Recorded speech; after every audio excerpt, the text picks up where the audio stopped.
Bonjour à tous et bienvenue dans cette vidéo où on va utiliser deux trois petites astuces histoire encore une fois de mieux ranger notre code et d'avoir des mécaniques bien séparées.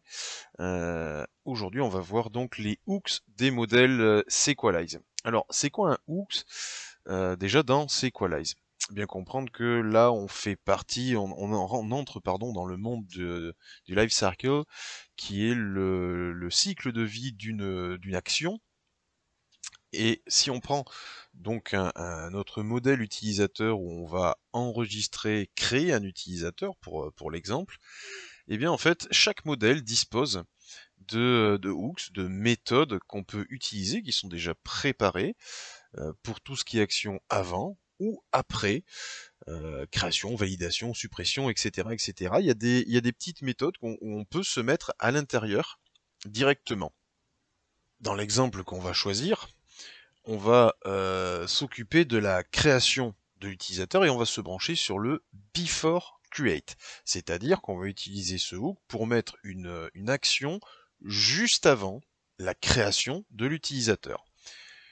Je viens ici et je vais me concentrer sur le hachage du mot de passe. En fait, le hachage, avec Bcrypt, on pourrait directement le mettre dans le modèle. On pourrait le ranger du côté utilisateur et l'utilise. Et comme ça, on n'est plus obligé de faire attention à ça. Parce que je vous rappelle qu'on ne peut pas stocker un mot de passe en clair dans une base de données, blablabla.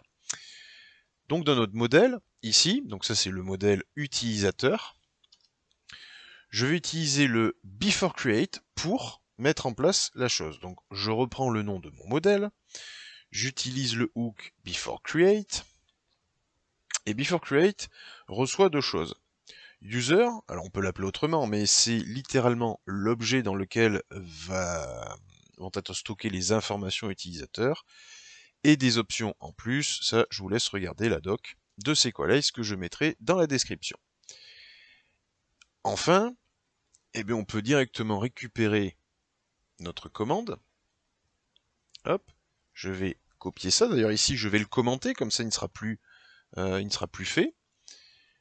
Et je vais le mettre dans mon modèle, je vais légèrement ajuster mon modèle, donc ici, je dis que je vais hacher le password, pardon, qui est dans user, hop, ensuite donc j'ai mon salage, et ensuite par contre le hash, je le remets dans user, ok, on est bon, impeccable. J'enregistre, qu'est-ce qu'on me dit? Ah oui, ah oui, si j'ai un await, forcément, j'ai un nothing.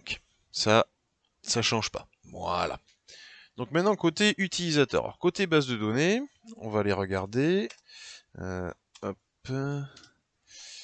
Donc je me connecte à ma base de données, je me mets sur la base de données que j'utilise et je vais récupérer tous les utilisateurs que j'ai en base. Oups, alors attendez, je vais dézoomer un chouille. Voilà. Donc là j'en ai un, c'est l'utilisateur jusque là qu'on utilise. Et je vais en créer un nouveau. Alors, ah mince, il faut que je rallume Postman. Voilà, le Postman est rallumé, j'ai préparé une petite requête pour ajouter un utilisateur, donc c'est input sur user, blablabla, on la connaît, par contre je me suis pas authentifié, donc je vais le faire de suite avec Marcel et Roger, hop, qu'est-ce qu'il me dit? Tiens donc. Ah oui, j'avais fait des modifications pour une autre vidéo, alors, c'est que j'avais enlevé le post, donc je vais le corriger de suite.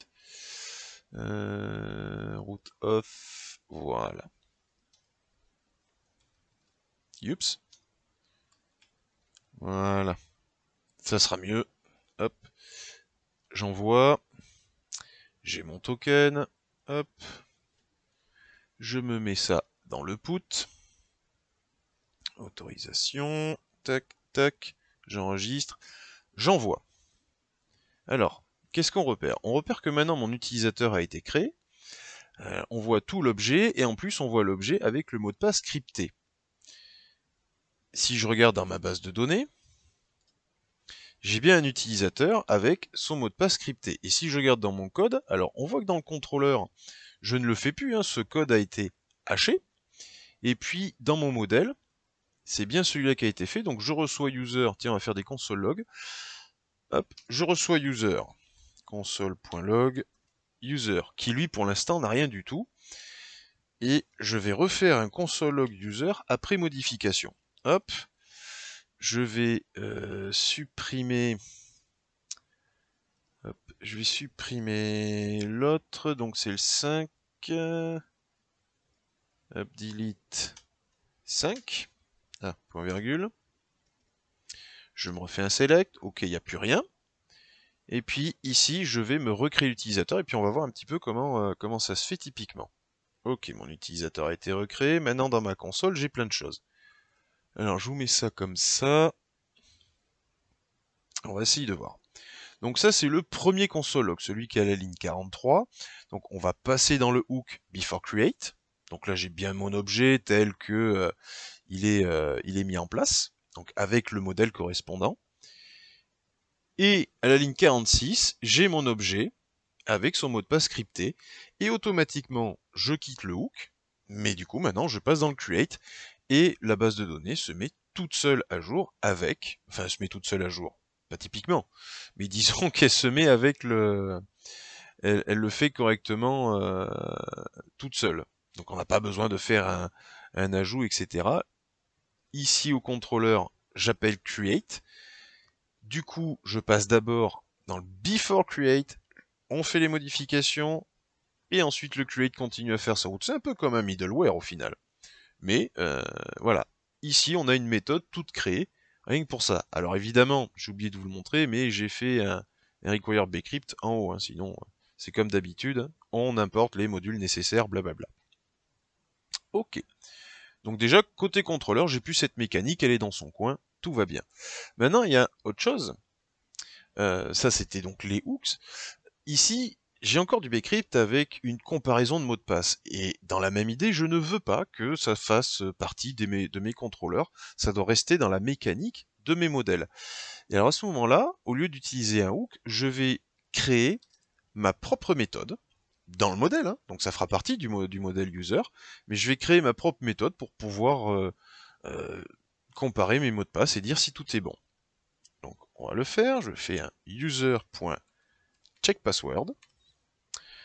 Hop, c'est c'est une méthode asynchrone, vous allez voir pourquoi, qui va recevoir en paramètre le password, donc qu'on envoie dans le formulaire, et l'originel, donc le mot de passe qui est dans la base de données. Hop, tagada. Et je vais faire un return await bcrypt.compare le password et l'originel. Voilà, je ne fais que renvoyer ça. Ça fait partie désormais de ma méthode. Je vais enlever ces console log là. Hop. Tac. Ça veut donc dire maintenant que côté contrôleur, ici, donc je commande ceci et je vais faire donc mon let test égale await toujours, mais c'est plus bcrypt maintenant, c'est user.checkpassword où j'envoie le mot de passe que j'avais avec celui qui est en base de données, que j'ai récupéré plus haut puisque j'ai cherché si l'utilisateur existe. Hop.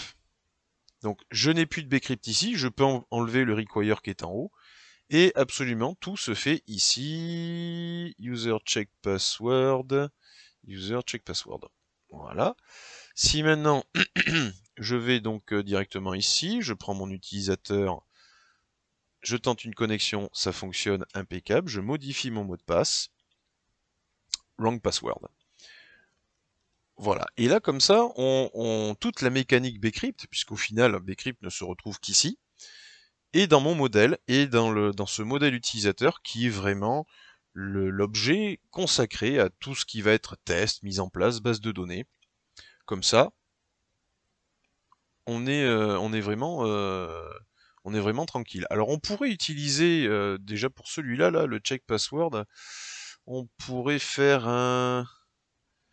Est-ce qu'on a un truc? Ouais, on pourrait faire un after validate. On pourrait utiliser tous ces hooks-là. Je vous mettrai encore une fois la description dans la validation pour que vous puissiez vérifier tout ça. Et puis tester d'autres façons de faire.